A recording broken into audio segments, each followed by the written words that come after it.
안녕하세요. 요아마미입니다. 오늘은 지난번에 제가 어떤 메뉴 찍으면서 살짝 말씀드렸더니 배우고 싶어요 라고 댓글 달아주셔서 오이 막김치 알려드릴게요. 풀도 안 들어가고요. 즉석에서 버무려 가지고 바로 드시면은 좀 속간이 덜 배서 맛은 덜하고 오전에 무쳐서 저녁에 먹으면 딱 좋아요. 그래서 아주 쉽고 가성비도 뛰어난 오이 막김치 알려드리겠습니다. 그럼 시작해 볼게요. 오이를 팔팔 끓는 물에 소금물에다가 절일 건데요. 그래서 먼저 소금물부터 준비를 하겠습니다. 물은 여러분 2리터를 넣어주세요. 저희는 정수물로 했는데 수돗물로 하셔도 돼요. 그리고 지금은 제가 편의상 1리터만 넣는데 2리터예요. 2리터 넣고 천일염, 꽃소금 아니에요 여러분. 천일염, 굵은 소금, 천일염을 한 컵 넣고 팔팔 끓일게요. 오이는 저는 로컬 매장에서 샀고요. 세척하실 때 그 좀 저렴한 천일염 있죠.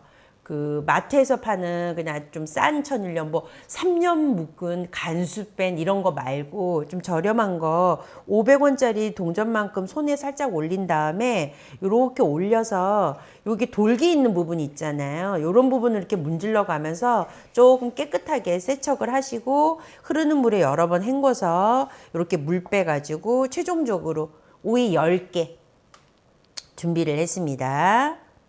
양쪽 끝은 한 1cm씩. 이 부분은 조금 쓴맛이 날 수도 있어요. 그러니까 양쪽 끝부분은 한 1, 2cm 정도 커팅을 해주시고, 저는 이렇게 잘라요. 가운데 먼저 한번 커팅하고 또 자른 부분에 또 반 가운데에 이렇게 또 마찬가지로 해서 한 4등분 정도 한 다음에 십자로 잘라 주시는데, 이 오이가 보면요, 윗부분은 얇고 여긴 좀 두껍잖아요. 그래서 이 얇은 데는 4등분하고 저는 두꺼운 부분은 6등분을 해요. 그래서 이게 두께가 좀 달라서 나중에 먹었을 때도 얇은 쪽은 간이 잘 맞는데 두꺼운 부분은 조금 싱거울 때가 있더라고요. 그래서 뒤쪽 부분 이렇게 굵은 데는 6등분, 요거는 얇아서 4등분 하고요.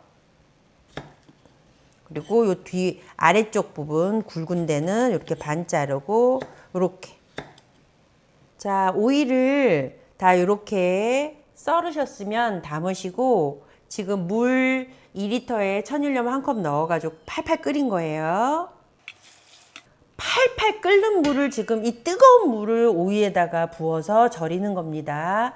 식혀서 넣는 거 아니에요. 팔팔 끓는 물을 넣어서 오이가 이렇게 되면 더 아삭아삭해져요. 맛있게 잘 절여지고. 이렇게 해서 30분간 뚜껑 덮지 마세요. 뚜껑 덮으면 열기가 안 빠져나가서 오이가 노랗게 변하거든요. 그러니까 뚜껑 열어놓고 이 상태로 30분간 절일게요.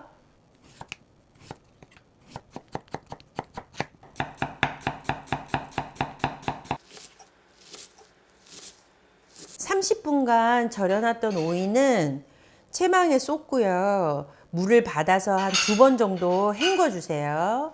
2번 헹궈준 다음에 마지막으로 채반에 다시 이렇게 위에 올려서 또 30분 정도 물을 좀 빼주세요. 아까 채 썰어놨던 무채에다가 먼저 고춧가루 물을 좀 들여줄게요. 전체적으로 고춧가루가 한 7큰술 들어가는데 무채에다가는 2큰술만 먼저. 요거는 맵지 않은 국산 보통 맛 고춧가루예요. 넣고 2큰술 먼저 넣고 잘 무에다가 물을 좀 들여주세요. 나머지 아까 채 썰어 놨던 양파, 부추도 넣고 물기 뺀 오이까지 다 담았으면 이제 양념 다 넣고 버무리기만 하면 오이 막김치는 완성이에요. 총 7큰술 들어가는데 아까 2큰술 넣었기 때문에 이번에 5큰술. 하나, 둘, 셋, 넷, 5. 혹시 가족들이 좀 다 매콤한 김치 좋아하시면 매운 고춧가루를 한 2개 정도 넣어서 섞어 주셔도 돼요. 그리고 설탕, 백설탕 3개.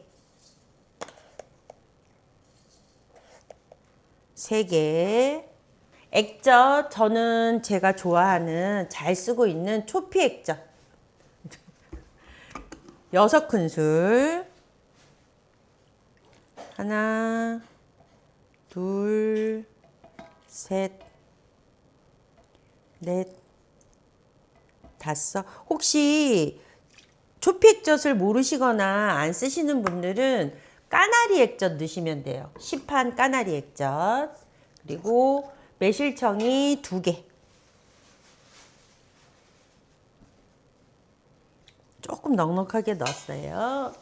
김치에 꼭 들어가야 되는 마늘, 다진 마늘 2큰술, 생강 1큰술. 양념 다 넣었으면 이제 버무리기만 하면 오이 막김치는 완성이에요. 풀도 안 들어가고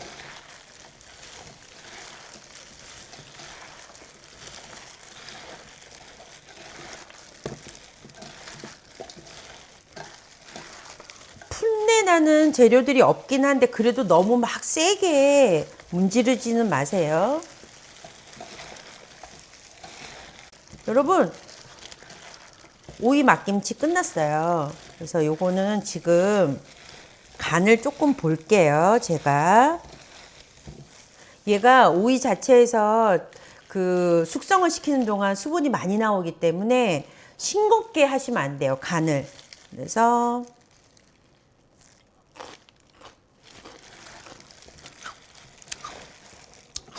너무 맛있네 벌써. 큰일 났네. 완성입니다. 뭐 더 들어갈 게 없어요. 끝났어요. 간이. 통에다가 김치통에다가 담아서 지금 드시는 것보다 내일 아침에 드시거나 내일 저녁에 하루 정도는 김치는 이거 여러분 바로 냉장고에 넣는 거예요. 실온에 놔두는 거 아니에요? 김치에서 꼭 이거는 지켜야 된다. 이거 한 2가지 지키면 이거는 맛이 없을 수가 없다. 한 포인트가 있을까요? 포인트는 첫 번째는 오이가 쓰지 않은 오이를 넣으셔야 돼요. 이제 장마 지나고 엄청나게 폭염이 닥치면 오이가 써지거든요. 그 전에 담가 드셔야 돼요. 그것만 지키시면 되고, 두 번째는 액젓. 조금 냉장고에서 너무 오래 묵은 거나 좀 콩콩한 냄새가 강한 거는 이게 되게 심플한 맛이 나는 오이의 맛을 극대화시켜 줘야 되는 그런 막김치 맛을 내줘야 되는데, 액젓을 자칫해서 많이 들어가잖아요. 6큰술이면 조금 진한 거나 좀 너무 오래된 거 쓰시면 망치실 수 있어요. 그러니까 액젓을 조금 좋은 거 쓰시고, 고춧가루도 조금 신선한 걸로 넣으시면 확실히 더 맛있는 것 같아요. 자, 오이 막김치는 완성됐고요. 오늘 촬영한 이 오이 막김치가 6월 20일 금요일 날 아마 업로드가 될 거예요. 그리고 그 다음 주 27일에 정말 제가 여러분한테 강추드리는 정말 맛있는 메뉴 찹쌀 누룽지 백숙이 올라가거든요. 그러면 여러분 그 누룽지 백숙 끓이기 전에 한 하루나 이틀 전에 요 꼭 오이 막김치를 미리 담그세요. 담가서 얘랑 찹쌀 누룽지 백숙이랑 세트 메뉴로 꼭 드셔보세요. 제발이요. 부탁드립니다. 너무 맛있는, 진짜 상콤한데 액젓이 맛있어서 그런지 짭조름하면서 그 깊은 맛이 있어요. 이 오이 막김치가 담그는 건 되게 간단한데, 그래서 요 오이 막김치하고, 그리고 여러분 혹시 사리곰탕면 좋아하세요? 저는 저하고 저희 남편은 좀 최애 라면이거든요. 사리곰탕면 끓여가지고 이 오이 막김치랑 먹으면 또 정말 맛있어요. 저 아마 뭐 얘랑 어울리는 음식 아마 1시간 동안 떠들어 보세요. 그럼 제가 말할 수 있을 정도로 얘가 어떤 아이들하고 다 잘 어울리는 김치예요. 막김치예요. 그러니까 오늘 제가 알려드리는 오이 막김치 여러분 맛있게 드시고 여름에도 더욱더 건강하세요. 고맙습니다.